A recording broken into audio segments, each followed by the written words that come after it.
Hola mga kapatid, big news for the industry. Isinabatas na nga po ni Pangulong Bongbong Marcos ang Eddie Garcia Law. Nilagdaan ni PBBM ang batas noong May 24. Matatandaang ipinangalan ito sa namayapang aktor na si Eddie Garcia na nasawi matapos maaksidente habang nag-shoot ng isang serye noong 2019. Sa ilalim po ng batas, required na ilagay ng employer sa kontrata ng worker o contractor ang oras at description ng kanilang trabaho. Pati po ang detalye ng kanilang compensation. Kailangan din na bigyan ng benefits at overtime pay ang entertainment industry workers. Nagsorry na po ang FAMAS matapos sitahin ng anak ng veteran actress na si Eva Darren. Award presenter kasi dapat si Miss Eva pero sa last minute ay bigla siyang pinalitan. Narito po ang report.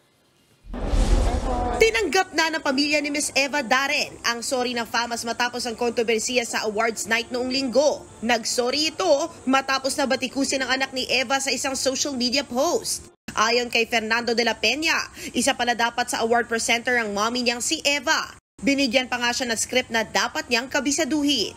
Gumastos pa raw si Eva sa kanyang outfit at hair and makeup para sa FAMAS. Kaya nagulat na lang daw sila nang umakyat ang partner niyang presenter na si Tirso Cruz III na ang kasama na stage ay isang upcoming young singer. Rude, disrespectful at unprofessional. Yan daw ang ginawa ng FAMAS sa Philippine cinema icon gaya ni Eva. Paliwanag naman ng FAMAS, hindi agad nahanap ng production team si Eva dahil sa sobrang daming tao. Aminado naman ng FAMAS na may pagkukulang sila pero hindi raw nila ito sinasadya. Aminado rin silang hindi sapat ang kanilang sorry. Kaya personal daw makikipag-ayos ang FAMAS board kay Eva. Ganun talaga, may nangyayari pong ganyan. We will raise that concern during our meeting. Ayon naman sa anak ni Eva, nakaupo ang kanyang ina sa harap ng stage. Tanggap daw nila ang sorry ng FAMAS. Rekomendasyon lang nila, stick to the script. At salamin sa mata para sa lahat ng in charge.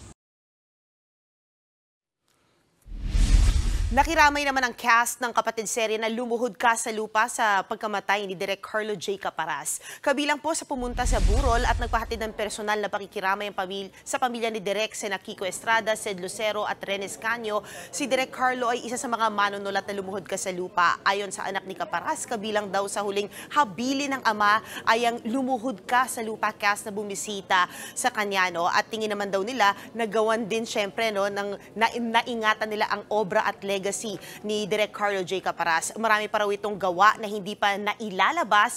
Ang tanong na lang, anong mangyayari sa mga kwentong sinulat ni Direk at kanino niya ito hinabilin? Secret! Secret niya.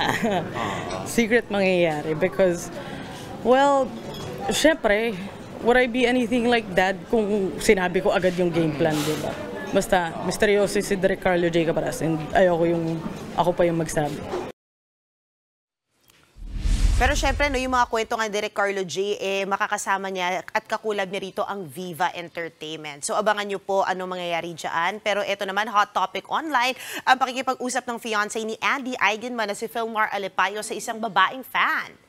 May love song pa ang viral video na ipinost ng babaeng kausap ni Philmar. Sabi naman ni Eigenman, pwedeng lumabas, makipag-inuman at makipag-usap si Philmar kahit kanino. Walang problema rito. Pero ang shameful daw ay ang sadyang pag-post at pag-edit ng video para manggulo para social media attention. Giit naman ng babae sa video, walang nangyaring flirting, wala rin daw siya sa kalingkingan ni Andy.